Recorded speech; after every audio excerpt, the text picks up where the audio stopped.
কি চাই? নমস্কার, আমি কৈলাস সান্যাল, সম্পর্কে অতনু সান্যালের কাকা। আমি বিকাশ ভঞ্জ, সম্পর্কে আকাশ ভঞ্জের জ্যাঠা। তাতে হিল টপ ভিলা, এটাই তো? কেন, বাইরে বোর্ড লেখা আছে পড়েননি? মরা কেন শুধু শুধু সন্ধ্যেবেলা বিরক্ত করতে এসেছেন? এই বাংলোটা অতনু তো? না, আমার মালিক রহিতে।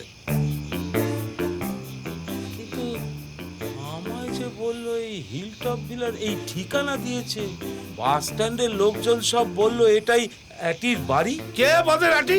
হ্যাঁ? এই পাহাড় পর্বত জঙ্গল নদী নালা সর্বত্র খুঁজে দেখলেও এই নামের কোনো বাংলা পাবেন না। বাংলা কেন, বাংলা হিন্দি ওড়িয়া গুজরাটি তামিল তেলেগু কিছুই পাবেন না। তাহলে অতনুর কিচ্ছু নেই? হ্যাঁ আছে তো।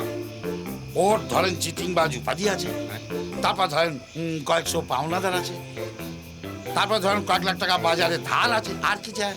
সে কি, আমার তাহলে 50,000? মায়ের ভোগে যে অবলীলায় 50 লাখ টাকা ছেড়ে দিতে পারে, তার কাছে 50,000 টাকা তো নস্যি। ও দণ্ডানন্দ।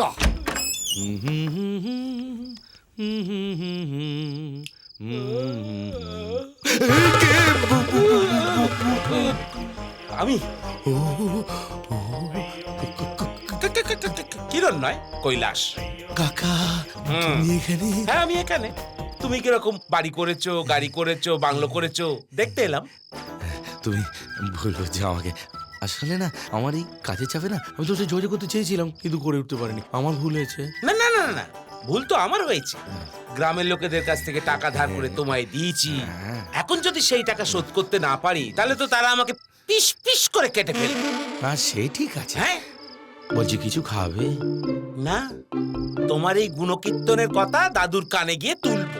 তুমি এখনো আমার উপরে রেগে আছো। আমাদের দুজনের মাঝখানে আবার দাদু কেন? হ্যালো। আমি অ্যাটি বলছি। তুমি শুয়ে পড়েছিলে? না না না না না, বল বল কি চাস? আসলে উপায় নেই দাদু, ওই তোমার ভাগ্নে আছে না কৈলাস, ওই কৈলাস কাকা আজকে এসেছিল। কৈলাস? ওই বাঁদরটা ওখানে কেন গেছে? ওই আমার কাছে না টাকা পয়সা চাইছিল, 50,000 টাকা, কিন্তু আমি তোমায় না বলে। একটা পয়সা দিবি না? ও একটা অকর্মণের ঢেকি। না না, আমি দিইনি, কিন্তু মুখের উপর তো কিছু বলতে পারি না বলো।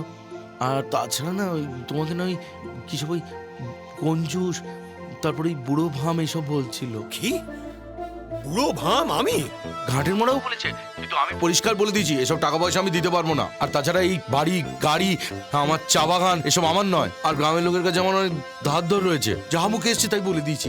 আসলে তোমার অপমান তো আমি সহ্য করতে পারি না দাদু। ঠিক করেছিস, একদম উচিত কাজ করেছিস। তোর জন্য আমার বুকটা চওড়া হয়ে ওঠে রে। প্রণাম নিও, প্রণাম নিও। বলছি যে ও না আমার নামে না রিপোর্ট করতে তোমার কাছে যাচ্ছে। তাই বেটাকে আসতে দে না, আসতে দে। ঠিক আছে দাদু, শুভরাত্রি, তুমি ঘুমিয়ে পড়ো। কৈলাস কাকা, বলো হরি, তোমার হরি বল।